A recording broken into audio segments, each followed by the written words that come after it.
ایک مرتبہ ایک درباری سے کوئی سخت جرم سرزد ہو گیا۔ اس جرم کی پاداش میں بادشاہ نے حکم دیا کہ 24 گھنٹے کے اندر اندر اس کا ملک چھوڑ دے۔ درباری گھر لوٹ آیا اور پریشان ہو کر بیٹھ گیا کہ 24 گھنٹے کے اندر ملک کیسے چھوڑ دوں۔ اس کی ایک لڑکی تھی اور وہ کمال کی عقل مند تھی۔ کہنے لگی، ابو جان، آپ یوں حیران پریشان کیوں بیٹھے ہیں؟ آج تک کبھی میں نے آپ کو ایسی حالت میں نہیں دیکھا۔ آخر ماجرا کیا ہے؟ شاید میں آپ کی کچھ مدد کر سکوں۔ اس نے اپنی بیٹی سے کہا، میری لخت جگر، آج تو جی بھر کے میرا دیدار کر لے اور آج جی بھر کر باتیں کر لے، کیونکہ اب میں تم سے جدا ہونے والا ہوں۔ آج کے بعد تم میری صورت کو ترسے گی۔ بیٹی تڑپ کر بولی، ابو جان، آپ مجھے کیوں دور کر رہے ہیں اور آپ کیوں ایسی مایوس کن باتیں کر رہے ہیں؟ باپ بولا، بیٹی، بات کرتے ہوئے میرے دل پر چھریاں چل رہی ہیں۔ سنو بیٹی، مجھ سے فلاں جرم سرزد ہو گیا ہے۔ بادشاہ طیش میں ہے۔ اس نے مجھے حکم دیا ہے کہ 24 گھنٹے کے اندر اندر اس کے ملک سے نکل جاؤں، اور اتنے کم وقت میں ملک چھوڑنا ناممکن ہے۔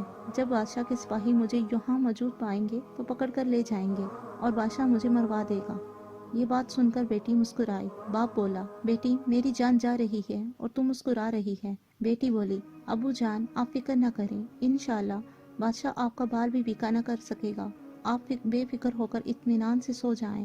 باپ حیران ہوا، مگر اس سے اپنی بیٹی کی ذہانت پر اعتماد تھا۔ وہ مطمئن ہو گیا کہ چلو دیکھیں کیا ہوتا ہے۔ جب وقت گزرنے کے قریب آیا تو بیٹی بولی، ابو جان، آپ مسجد میں چلے جائیں اور نماز میں مشغول ہو جائیں۔ چنانچہ اس نے ایسا ہی کیا۔ وقت مقرر پر بادشاہ کے سپاہی اس کی تلاش میں نکلے۔ پتہ چلا کہ وہ اپنے گھر کے قریب مسجد میں مصروف نماز ہے، اور بادشاہ نے حکم کر دیا کہ اگر وہ سلطنت کی حدود میں مل جائے تو اس کو پکڑ کر قتل کر دیا جائے۔ سپاہی شش و پنج میں پڑ گئے کہ وہ نماز میں مصروف ہے، ہم اس کو کیسے پکڑیں؟ بادشاہ کے پاس حاضر ہو کر انہوں نے صورتحال پیش کی۔ بادشاہ نے علماء کرام سے مشورہ طلب کیا۔ علماء کرام نے جواب دیا، عالی جاں، آپ نے اس کو اپنے ملک سے نکل جانے کا حکم دیا تھا۔ آپ کے حکم کے مطابق وہ آپ کے ملک سے نکل گیا ہے۔ اب وہ بادشاہ حقیقی کے ملک میں محو عبادت ہے، یہاں پر آپ کی حکومت نہیں ہے۔ بادشاہ بے بس ہو گیا اور اس نے احکام قتل بھی واپس لے لیے، اور یوں نماز کی برکت سے اس شخص کی جان بچ گئی۔